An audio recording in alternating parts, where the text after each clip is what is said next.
So, Sweden, land of IKEA, Swedish meatballs, and some of the most incredible forests and wilderness that you'll ever see in the world. But why did they drive on the left? Well, the question really for this one I think should probably be why did they used to drive on the left but now have switched to the right? Now, most countries in the world, as you guys know from my many videos on the subject here on the motoringchronicle.com, most countries in the world did used to drive on the left, and the simple reason for that, in Europe's case anyway, is because of night, is also because of another few reasons too. But Sweden's a bit of an interesting case here because most countries in continental Europe switched to driving on the right hand side of the road during Napoleon's conquests. France at the time used to drive on the right, and they switched because of the French Revolution. That's another subject that I've covered in a more in-depth video already for you guys. But the important thing is, for this video for Sweden, is that most countries on continental Europe switched to driving on the right-hand side of the road between the 19th and the 20th centuries. But there was an exception to this rule, and that was Sweden. Sweden did not switch to drive on the right-hand side of the road until 1967, well into the invention of the motor car, well into the invention of the motor car being a very common thing for people to have. But why did they switch? Well, the reasons that Sweden gave at the time were as follows. The simple one, straight away, is that all of their neighbours drove on the right.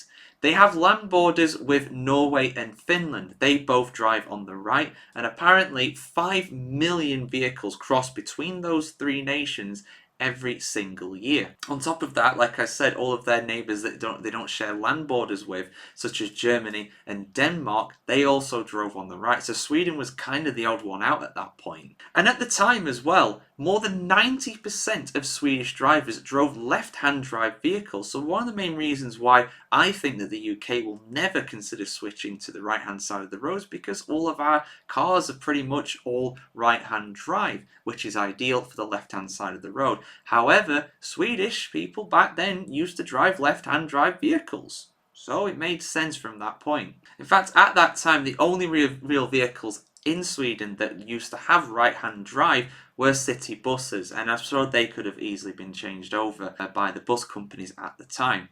But the change, unsurprisingly, was pretty unpopular. In 1955, just over 10 years before they ended up switching, 83% of the population actually voted to keep the driving on the left-hand side of the road. But despite that, the government wanted to plough on ahead of it for the reasons I gave just then. So Dagen H, or H Day as it was known, was eventually drawn up. And if you're wondering, stands for one of the longest words I have ever seen. I'm just going to attempt to say it, but it was Trafficumalunganingen. That's not even close. I'll put it on the screen for you guys that are like, oh, you can't speak, you can't read. Read that. Try and say that. I can't do it.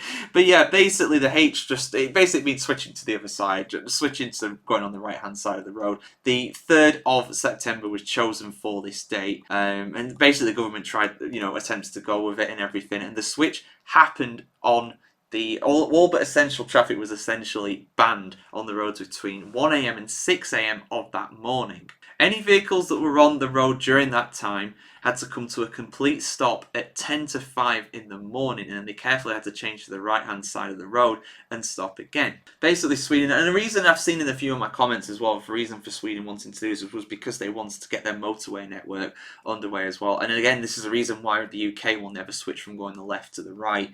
It's basically because all of our signage, all of our motorway infrastructure would have to be rebuilt. Sweden at that time didn't have any of that. They obviously had road signs and things like that, but they were going to need to do an extensive revamp of the road network anyway, so they figured we might as well do it at the same time, or do it slightly after we actually switched to going on the right hand side of the road. But basically during that time, or at least during between 10 a.m. and also 3 p.m. on Sunday, the ban was actually extended in places like Stockholm and Malmo, because they were the big cities.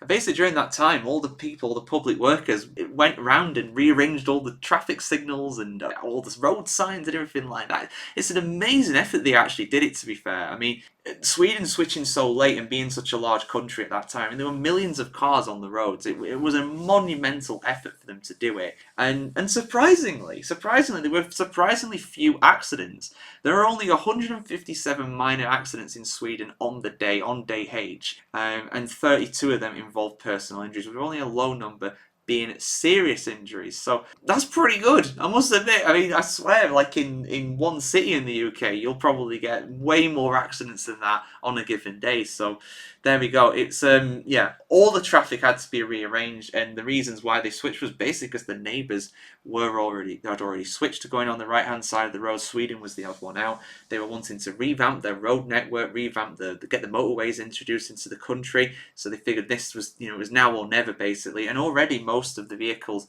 the lion's share of the vehicles were already on left-hand drive. So, but what I will say is that in hindsight, I mean, this isn't really Sweden's fault, but it's actually statistically more dangerous to drive on the right-hand side of the road than the left. And you can find exactly why that is in another full in-depth video I've done for you guys here on the motoringchronicle.com. But yeah, there you go.